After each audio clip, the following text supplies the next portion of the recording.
Welcome back to BeerFormers. It's our 53rd episode. We're still bringing these to you every other week, having fun talking about our two favorite things, Transformers and... booze. Adult beverages. Our last episode, we talked about Star Optimus Prime, or Star Convoy, as he's known in Japan. He was a toy that, you know, you can go back and watch that video, but he had a motorized function, right? Yeah, and it was very cool. He could roll as vehicle mode. He could roll as robot mode. Yes, right? He was heavy as a brick, but all of those actions not a lot of articulation. Right. But it was the last official Optimus Prime toy to come out of the Generation 1 line before they started Generation 2. Even though it was a Japanese-only exclusive, that's a little factor about that. But in that episode, go back and watch it, I mentioned that his tread action was borrowed from the previous toy line, Transformers Zone, for the leader of that line for the Autobots named Dai Atlas. And that's what we're talking about today. Okay. So yes, Dai Atlas. I remember this because I made jokes about his name. Dai Atlas, here it is. All right. It is a giant... It's a base. It's a base mode right now. All right. And what generation is this? This is still Generation 1. And this is part of the American line. This was in Japan only. This is the Japan line. Okay, this is Japan only. Okay. This came out for the Transformers Zone line, and it had only one episode of a cartoon. And that's where the treads came from, because this dude's got right. This guy was the powered master, as they called that. Okay. Yes, not There's powered power masters, which had the little engine they could plug in. This guy was a powered master, and so he had these treads that you can see right here when I'm poking at them. They're rubberized. And they are motorized. We'll turn them on here in a second. In fact, they're let's go in and turn good on shape. now. Yep. How old is this toy? This is 1990, I believe. Wow, that's in really good shape. So that's running backwards. If I flip the switch the other way, it'll run forward, but you can see maybe here. There we go. Oh, same thing. There we go. There's forward. So there's a little gun in place here that can rotate. You know, you can I see a peg on there. There must be a little guy who can go on there. So the little guy comes with him is this guy here named Speeder. Ooh. Okay, so these guys all came with their own MicroMaster partner. As in Star Convoy had little MicroMaster hot rod, right? Yes. So this guy had Speeders, just a plain white basic car. Yes. Okay. And you can go ahead and transform him real quick. Looks like he's got a little bubble on He doesn't have a lot of articulation. Doesn't have a lot of paint application. He's basically just white and black plastic. Doesn't roll very well. Doesn't roll very well. Most MicroMasters do not have good wheels on them. Okay, let's see if I can figure this out. Oh, legs. That was easy. Oh, arms. And you flip down the hood. Now that's basically it. You've got it. Oh, he's got a weird shoulder joint. His shoulder joint's actually in the middle of his arm. So when you bend his arms, it's kind of like, it's kind of in a weird spot. But whatever. And he's kind of hunchbacked. Well, that's just because of the way you got him. Wow. Yeah. In my head canon. In your head he's canon. A hunchback. He's hunchback, all right? So that's Speeder right there. So you can see him. So this is partner, so he can man this gun. So Speeder is the MicroMaster partner for Dai Atlas. Okay. In my head canon, though, because I tended to, and I still kind of tend to do this, especially if the name, I'm sorry if I'm being culturally insensitive here, but it doesn't necessarily have any meaning here in America. Okay, if I say Dai Atlas, you're going to think I mean like die, kill Atlas. That's right? what I thought when you said it. And it's DAI, which roughly translates into great or mighty or something like that. Yes. Atlas. So for my headcanon on my shelf, he's just listed as just Atlas. I thought, in my mind, if they would have brought him over to America, that's probably what they would have done, just dropped that. Yeah, because Atlas is a great name. And Atlas, that Greek, he wasn't a god, he was one of the Titans, I believe, or something like that. Who held the world on his shoulders. So this guy's supposed to be really mighty. But because he comes with the MicroMaster partner, he means he's kind of geared to be working with MicroMasters. Okay. So he's got these ramps here on the front. And if you put Speeder up here, this doesn't work very well, but I'm going to get him going here again real quick. And then if you raise this up, you can launch him. And then he goes down. Okay, can we do the other one? Try the other side? Yeah. Put it up here. Okay. And then there's a little orange peg there. Raise that up. Raise it up. Press the button. Press it up like it's a lever. Lift it. There. There you go. That was cool. All right. So. Those gimmicks get me, man. I like these. All of the major Autobots for Transformers Zone, which again only had one episode of the cartoon, were designed to work alongside with MicroMasters. So every one of these guys, there were three of them, three powered masters. Dai Atlas or Atlas is the only one who had the rubber treads. The other two guys, his partners, were Roadfire and Sonic Bomber. Do you have them? I have them, and they have motorized components, but more like a wind, not a wind up, but you press a button and the springs kind of make it unfold in some way. Okay, but they have the ability to plug into him via these ramps to make like a larger base. Wow. And that was like his superpower in the cartoon, all right? He was a combiner, but only in base or vehicle mode. He wasn't a robot combiner. So like you would attach the two guys on him and it became a base called Big Powered. Did you give it a different name? I don't think I really gave that a name or not. Okay, I think whatever. But he could also be big powered as vehicle mode too. Okay, so you put like a Sonic Bomber was a jet in the front end, and Roadfire was like a tank in the back end to make like a super long vehicle. You know, that was big powered. If it was just Sonic Bomber in the front, then it was air powered. And if the tank was in the back, then it was land powered. So powered masters, that was the gimmick, right? So the Japanese used that guy. Wow. But this guy is a quad changer as a result, okay? Whoa. Which means he can four things. Yeah, so this is one mode, the base. We'll go ahead and take off this little platform Dave, here. you can bring one toy to the cabin. That's right. I'm gonna bring I'll take off these 4. ramps because the ramps are really just there for the base mode for the most part, right? All right, and I'll take off this gun. This is his main gun. Would you like to try to transform him? Well, yeah. Okay, so first off, take off these wings. Oh, fine. I take them off? Yeah, they just pop off. They're just pieces. Okay. I'll do one side, you do the other. I did one. Okay. And that looks like And that these ramps will up. fold up. Yep, and they'll kind of snap into place Okay. a little bit there. All right. All right, boom. Now, if his modes are all basically variations of the same thing. So we're going to flip him over. Okay. And these stay down, his front legs like that, right? Now we have to find some way to rotate him around to be able to make him turn into something else. So it's kind of What's he gonna be? He looks like he wants to be a jet. could be. It's one of the things. What about this thing popping out here on the bottom? That's a little ramp for like Should the base that come mode. out? So let's do the tank mode first. So basically you got to go ahead and fold him down. Don't be so rough about it there. It just seems fun. Okay. And I like all this clicking. what's going to be his fists here? Yeah. These are basically guns. So if we get rid of these wings for a second, and we put this other gun here just in the front that's going to be there. Oh, now he's a tank. Okay, and now he's like, these are big guns. He's a tank. And he Hold still him has the up. ability to roll forward and backwards. So we can do that real quick here. Ooh, here we go. Here we go. There you go. Good. Now the mechanism that's supposed to make the drill thing move, it doesn't work too well anymore. But the drill here in the front also moves. Okay. You mean like it spins? It spins. So he's a tank / drill tank. So they love the drill Atlas tanks. guys everything, Something right? that doesn't exist. They love that. So we're going to raise him up a little bit so we can turn these upside down. Okay. So let's do that same the other side. And All we're going right. to straighten the arm out. Okay. How's that? Now we'll fold him back down. Okay. And now we'll attach the wings down here. There's like some. Oh, I see it. Okay. I see it. Okay. Right here on the blue part. There's holes in the blue Yeah. part. Just attach them. They just kind of fit in. Up like this? Huh? Yep. I think I got it. And that's his jet mode. That thing is not flying. Okay. Bull So, crap. Boom. Like that. So now what's the big guns become big engines that's going to propel him through space. And I'm not buying it, Dave. But again, without showing you, I haven't done anything to the bottom, right? So the mechanism that still makes him go is still going to go regardless. So he's still going to roll forward or backward in whatever mode he is. Okay. So lastly, That's 3.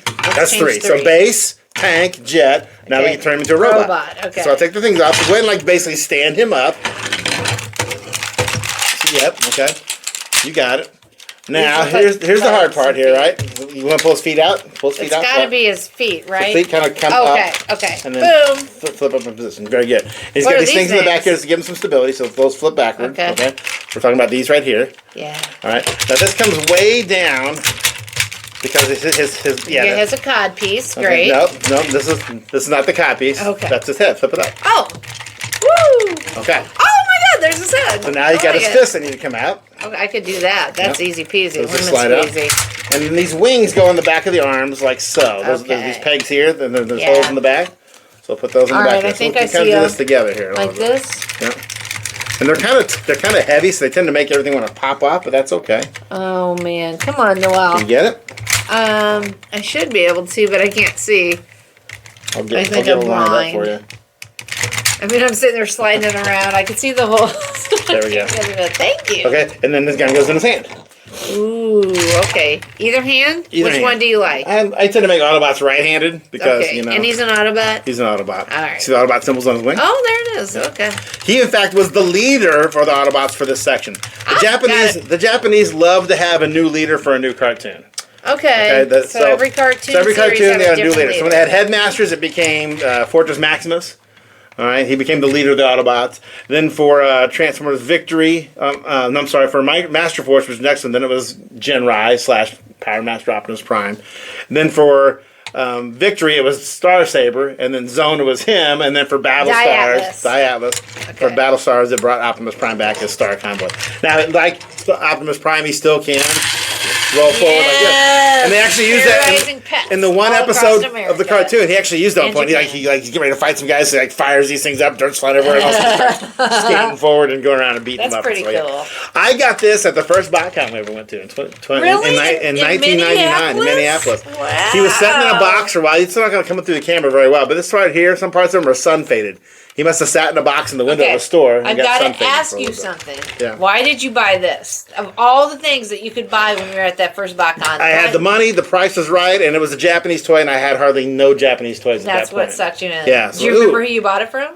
No. Just some seller in the dealer room. It wasn't a Japanese seller. Not that I'm aware of. I know that we have some guys from Japan that come over to BotCon. Yeah. I don't think and they're very famous for don't recall. raffling, like, on the last day of BotCon, like suddenly putting out cool stuff and like having like a wasn't those guys, yeah. Okay. So this is Dai Atlas. So he's just he's your typical leader type, tough Star Saber hands over the mantle of Autobot leader to him in the cartoon and he takes over. The episode is only one, like I said. It's just an OVA, or original video animation, so it kind of set everything up. The rest of the story was told in manga, with Japanese comic books. Okay, which you got for me for Christmas. I got the collected, manga. So you know how his story I will read about it. Yeah, it concludes with them. They're fighting over the Zodiac energy, and the leader of the Decepticons is a guy named Violin Jugger. Look, almost like Violence and Jiger combined together. Violence and Zodiac. Yeah, sounds like Zodiac Killer. Yeah.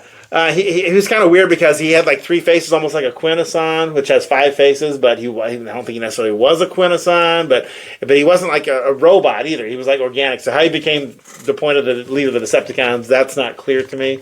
It's just, for a lot of times, for the Decepticon leader, they would just show up and everybody was like, "Yeah, I guess you're the leader now," and everybody followed him. This might as well happen. Whereas the Autobots usually had a little more of a story to it. So yeah, mine's not perfect because he's got sun fading in places, but otherwise he's completely intact. Was he in a box? He was in the box when I bought him. But he was still sun faded. And in 1999, this is pre the live action movie, which really kind of got things going again. I know. That's crazy to think about. There was a time. I mean, again, and this came out in 91. This is less than 10 years from it, so it wasn't that old of a toy when I bought it. True. So even though it was Japanese, which raised the price, it still wasn't cost prohibitive yet. That's right. It was 1999 when we went so if you were to try to buy a Dai Atlas today, you're going to spend a lot more money on than what I did. I think I only spent like $150 on them or something. Wow, that sounds like a deal now. Yeah, that would be a complete steal for this guy now. But it's one of those cool figures, again, that the powered master function with the treads, which they use for Star Convoy. The fact that he works with Micromasters, so he's got all the Micromaster base parts and stuff like that. And all these the stickers are great. All these, I think I put the stickers on them. And the plastic. All these ramps are made in such a way where they can connect to other bases. So you could just start chaining together Micromaster bases to make like a big Micromaster. I would have loved that. Yeah. It's so interesting. I was not aware. I'm so oblivious. I don't remember you buying this. I don't know what's in this basement. But going through this journey with you, these are some of my favorite toys. Even though they're bricks, I would have loved. This guy's got a lot more articulation than Star Convoy. I love the clicking. I would have loved putting the bases together. Yeah. I would have totally put the bases together and sat there for hours pretending. You see his face, it's kind of static. I think technically he's supposed to have the drill off when he's in robot mode. But I think it looks fine. It's got a huge face. Yeah, I think it looks fine with it all now. What's your favorite mode? My favorite mode? Robot. Robot. Yeah, the base mode's kind of cool too, I gotta admit. The jet and the tank modes are kind of... Yeah. I would say the jet mode is the stupidest mode. It's really? Even over the tank mode? At least the tank mode could actually be a thing. That jet is never flying. That is just dumb. And one last thing real quick here. We got this little thing you can construct out of parts, which becomes like a mobile. It's got like a hovercraft. It's got like a skid on it. It becomes like a little thing that Speeder, I guess, could man and fly around in. So that's that. Does Speeder have an Autobot symbol on it? I put one on him. But he didn't have one. Oh my God, that's a tiny little symbol. These figures that came out with these two lines, all the 3 main Autobots. Let me hold them up. Yeah. I want people to see. We'll flip that down. You got a tiny I put that symbol. on. I don't know if you all the main Autobots for Transformers Zone tiny little symbol. were big guys like this, right? Yeah. The bulk of them are Micromasters. All the main guys for the Battle Stars, who came out with Star Convoy, had their own Micromasters. But they're all, other than Hot Rod had lots of stickers and decals, they're almost all universally very plain. They're like 2-tone, maybe 3-tone, and it's all just plastic. So it was just probably kind of an afterthought. I kind of sort of. It's like, well, we got all these micromasters. Let's give these guys a special micromaster that has. Buy them. Yeah. I do remember like the guy for Grandis, who I mentioned last time, who was like a big land aircraft carrier. He had a couple stickers that went on him, but Speeder.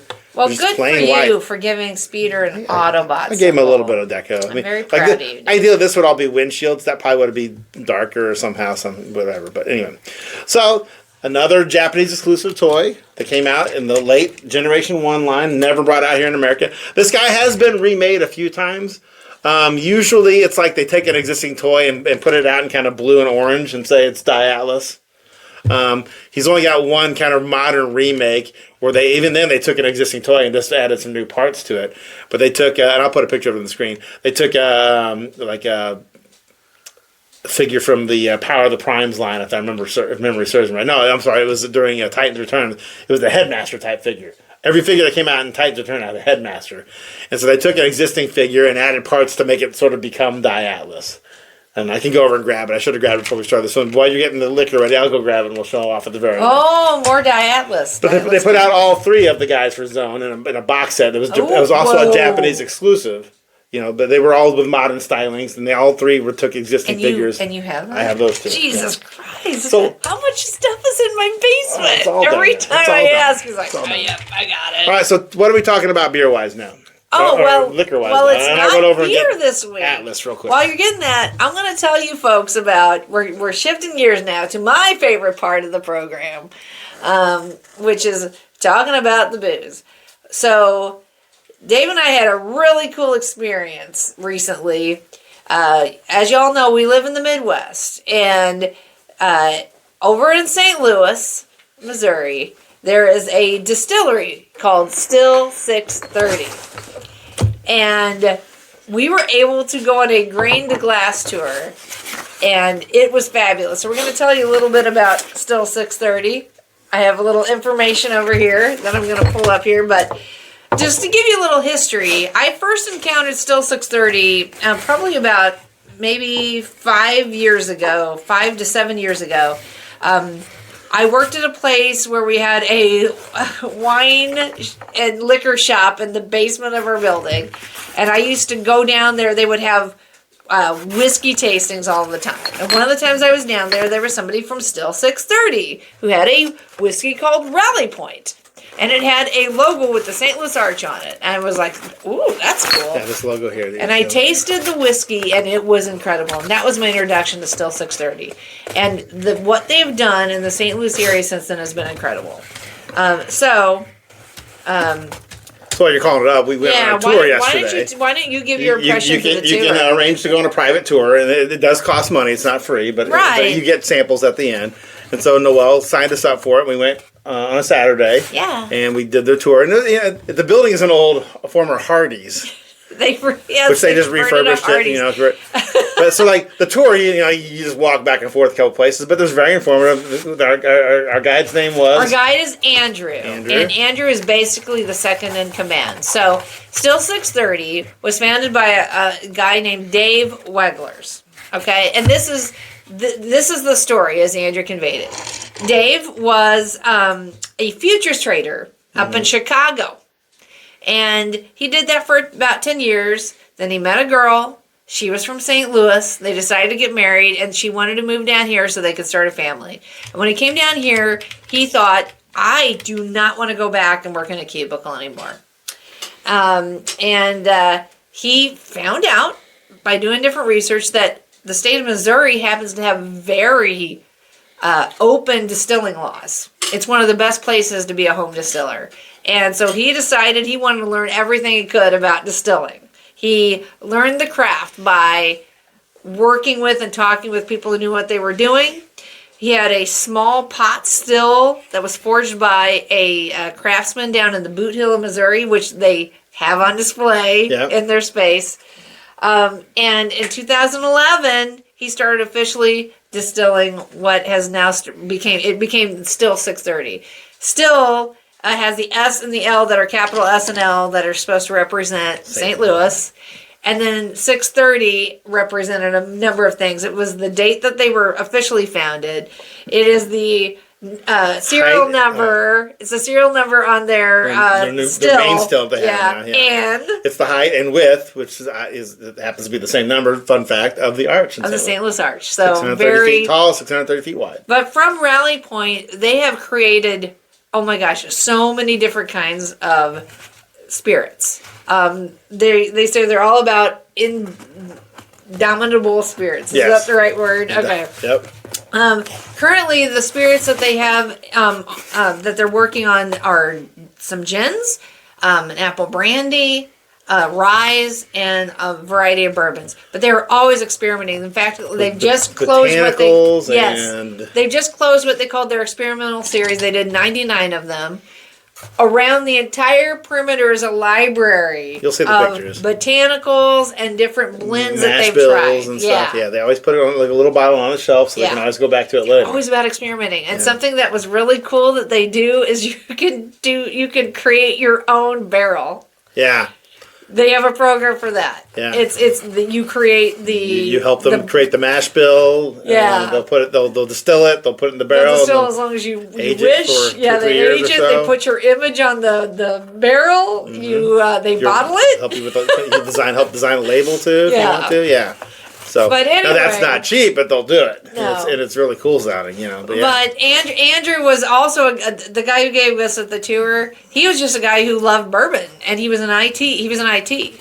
But it's a long story of how he ended up, crossing paths with the founder of Still 630. But I think they're kind of simpatico, and he's basically his right hand man. So he's the one that every Friday night they do cocktails.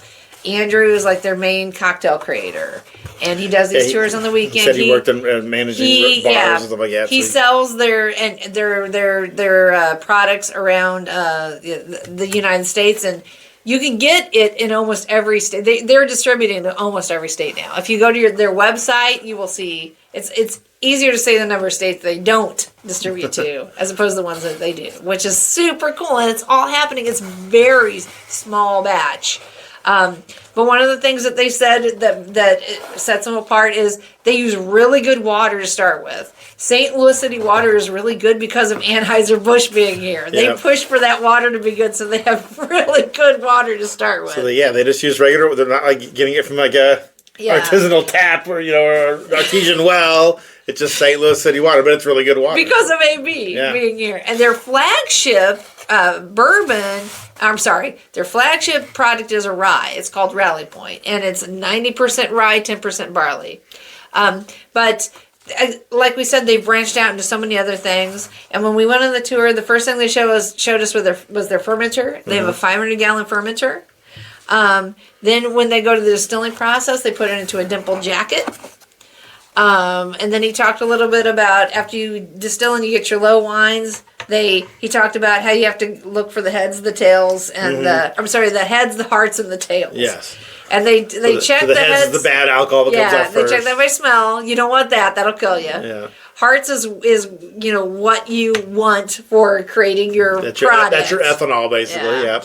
And then the tails are going to be things that add some different flavor at the end. They say you hold on to some of that for your bourbons, right? Yeah. And that was really cool to see. And then we went to the back and we saw the barrels that they have aging. All of the private barrels, they do 15-gallon barrels and 53-gallon barrels. And anyway, one of the cool things that they have right now is they're celebrating the 250th birthday of the United States. So they're doing 12 different bourbons each month. They got a barrel for it. There's a picture of that we took too. That'll be on the screen. And it has a very particular blend of grains. There's like 2 different kinds of corn. And the barrel is stamped with a particular event from the U.S. history. Right. Yeah. Yes. And so there's 12 different ones. And if you buy the bottle for $76, you also get the coin that goes with it. Yeah, so like a challenge coin thing. So anyway, it wasn't, and that's all the tour was. I mean, there was a bottling machine, and I asked, I've been to other places where they show you how they bottle. They didn't show you that. But I said, is that where the bottling machine? He said, yes. So Everything is done on site. Yeah. Everything is very low key. They only have a few other employees that are part time. They don't have a marketing budget, but somehow they have continued to grow since. So definitely share this video, please, everyone. So that we get the word out there about 6:30. Oh, and they're amazing. They do partnerships with a lot of local nonprofits, museums and stuff, and museums like that. You know, taking botanicals ingredients from those places and making a new distillation. But the way that this tour ended was we all got to have 3 samples, and Andrew sat there and he talked through all of the different spirits they currently have. He told us exactly what the grains were that went into them, what the proof was, all that stuff. So it just felt like real insider baseball, and I absolutely loved it. And the tour is like it's all based by appointment. So we were the only 4 of us on this particular tour, so it's very intimate. It's very, very cool. But there's a bigger group before us. Yeah. But yeah, it's a lot of fun. So we ready to try some stuff now? Yes, so I will say that when we were there, I tried their Rally Point cask strength that was, it had been, this is what was funny. He said there's a lot of, it's ginger forward. And I was drinking it, and I'm like, oh my gosh, this tastes like I'm drinking a old fashioned made with the Big O, which is an orange liqueur. And he goes, that's exactly what it's an orange ginger liqueur, but he goes, that's exactly the barrels that we used to make this in. I couldn't believe it. Yeah. So I tried that, and it was so cool. And then I had their double barrel rye, which was fabulous and was so dark. And then I tried their Missouri Straight bourbon whiskey, the 250th anniversary one. And he talked a little bit about their Missouri bourbons have to follow a few more specific restrictions. Most of them have to do with being made in Missouri. Yeah, like the barrels all have to come from Missouri, the grains have to come from Missouri, that was and it has the main to be thing. bottled. But it is very in restrictive. Missouri. You have to make sure you're following that exactly. So yeah, and so that's what's cool. I mean, they're making their product and they're bottling it. They're not getting it from another place and rebottling it, but they're very proud of what they do. It's very tasty. They're old enough now, they've got a big backlog of stuff that's been aging for a while and stuff. Yeah. They talk a lot about how they work really hard to try to get the same characteristics and things. Andrew said when he first came in just as a visitor, he was drinking some of their newest stuff because they hadn't been in existence very long. And he's like, you could tell it was only like a year or so old. But now they've got things that are over 5 years old, 7 years old. Yeah, it's pretty amazing. I had one that was smoked when they were smoked. So it was very much like a Scotch. Yeah. I had they had an aged gin, which is always really cool to have. So a gin, but it's brown from having been in a barrel. It was so cool. That gin was amazing. It was really good. But we bought this experimental spirits box. There's 3 bottles in here of some of their stuff that they're part of their experimental line. Yes. And we have no idea what's in it until now. I just broke the seal. You're going to see an unboxing. There we go. We're going to take it open and see what we got. We've got... Okay. You go ahead and read that off. Okay. We've got barrel 15713. It's the expression is incentive corn, 100 proof. It's a bourbon. Okay. Wow. This one is X75. Okay. Bottle 237. It's a bourbon.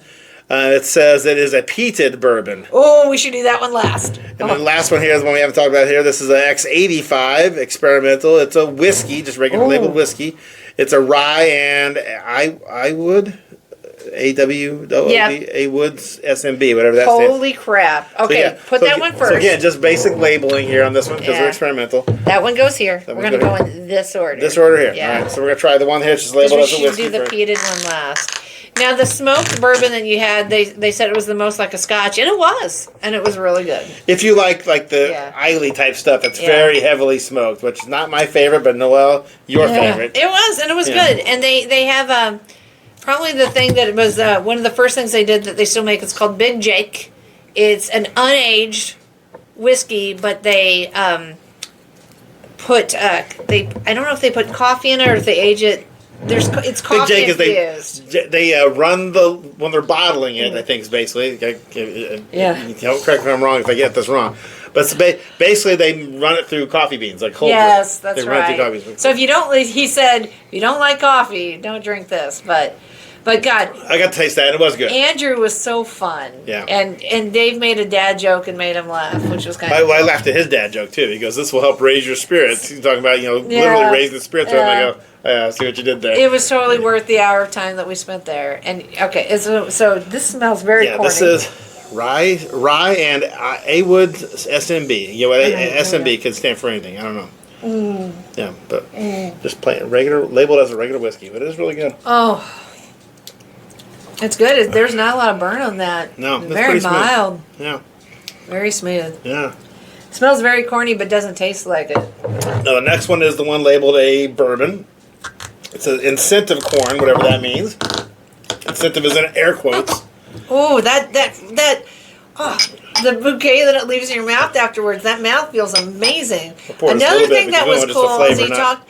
Andrew smashed live on camera. It's okay. Andrew talked a lot about mouthfeel, and we could tell the difference in mouthfeel in some of these products that we were trying. Some of them were slicker and things like that. Yeah. But one of the things I loved was they had a gin they called Navy Strength. They did. Yeah. It was very high. Here we go. Okay, this one doesn't smell as corn. This one here. 100. Corn. They're all 100 proof. This one, I can taste the corn in this one. Okay. But it doesn't smell as corn to me. But it's bourbon. Especially on the back end. For me. I can taste the corn. So can you taste the wood? It's good. It's a little rougher, though. Notice I'm having a hard time talking. Because it's smooth. But I like it. It's just... It's got a flowery blossom, but that might be from the wood. All right, and lastly, our peated bourbon. Okay. Let's turn around so people can see the labels. The labels are just very, almost like what you'd see in a lab or something, It's very, gives you the basic information. Oh, that's so fun. If you know your whiskeys, you probably can read this better than we can. But I'll hold this one up to the camera above. We got a camera above now. You see that one?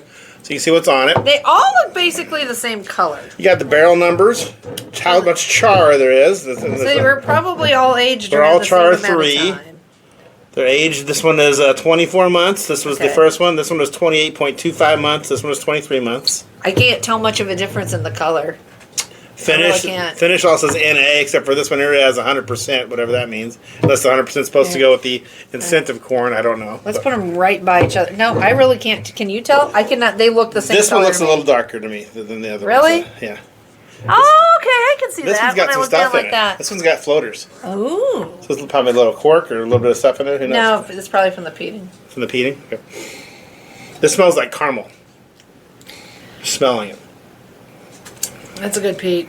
This is probably an experiment to make their smoky. Yeah, it was probably the way toward that. Their smoky whiskey. But I could drink this more than I can drink the stuff. Like, you love Lafroig. Yeah. And Lafroig, I just can't do it. Well, this doesn't have the iodine flavor. It just has the smoky flavor. That's good stuff. Wow. So that was a lot of fun. Which was your favorite? Probably the first one. You know what? I have to say so too. Yeah. Although this is dang good. This would be good as if you wanted to serve a scotch. You could serve this as a scotch, basically. Yeah. It's listed as a bourbon, but you can serve it as a scotch. So put them over here off the side. Well, that was so fun. That was fun. So thanks, Still 630, for showing us around and. St. Louis, woo, in the house. So, as promised, real quick, I went over and grabbed it. Here is the most modern remake of Dai Atlas. He is based off of a toy that was originally made to be. Oh crap! Nah, it's gone. It was there a second ago. They changed like the arms and the feet, stuff like that. It's like he was originally meant to come apart and be two different people. It's Overlord. Oh, this came to me. Overlord. We've talked about Overlord before. I was going to say Overlord. So they basically took Overlord and changed key components on him to make this version of Dai Atlas. This is the most recent one that came out. But again, this was only available in Japan. So Dai Atlas, I won't say for sure he's never been sold in America, but something's really bumping our camera there, so I apologize. It's our dog. Our dog is literally down there. I can see him right now. He's scratching his butt, and it's bumping the camera. But anyway, so yeah, Dai Atlas is by and large pretty much a Japanese-only thing. So if you never have experienced anything in the Japanese continuity, you probably have never heard of this guy before. Yeah. Until maybe now. Until tonight. So if I've introduced Dai Atlas to you, you're welcome. Yeah. So very heroic, all about Lear. All right, so as we wind things down, okay. If you would like to know more about Dai Atlas or any other Transformer, let's have one more of these to toast. you can let us know by dropping us a line in the comments. I'll have some of this. Okay. Should have something different here. All right. So again, if there's something we haven't covered, let us know. We'll be happy to put in the rotation. And if there's a place that you'd like us to try, a brewery or distillery, just let us know that too. We got a good lead on another distillery. Yes, when we were on the tour. From the people who were on the tour. Yes. Yeah. And the other thing I will say about Still 630 is they go to their website if you want to learn more about them, because they, in addition to their Friday night cocktails and their tours on the weekend, they also offer cocktail making classes. Yes. So take a look at that if you're interested. But if you want to buy their whiskey or their rye or their gin, go to your local store. Go to Friar Tuck's. Go to one of the big chains. Randall's is a big chain around here. Yeah. If you have a big enough, go to your local grocery What's store. What's their website? Did you know? Is this still630.com? Yeah, it's still630.com. So go to still630.com and learn more about that. But I'm so proud of this place. I'm proud. They're from St. Louis, and they're doing good work. They're doing great. They're doing the Lord's work. So again, as we finish up here, as we get ready to toast, as we always say here on BeerFormers, please play responsibly, drink responsibly, and again, I forgot. What? I forgot. If you'd like to know more about Transformers in general, go to tfwiki.net, which is where I get most of my information. You always got to do that. Yeah. What are you doing, I know. Dave? Yeah, tfwiki.net is where I get most of my information. If I have a question about Transformers, that's what I go to. And I also like the basics on here on YouTube. They're Chris McFeely, so go check him out if you'd like to know more about Transformers in general. Yes. So going back. And if I want to know more about whiskey, I just go pick up the bottle and try some. And drink it and taste it and experience it live. Right? And do it live. I do it live. Do it live. All right. Play responsibly, drink responsibly, and thanks for checking us out here on BeerFormers. More than meets the rye. Cheers.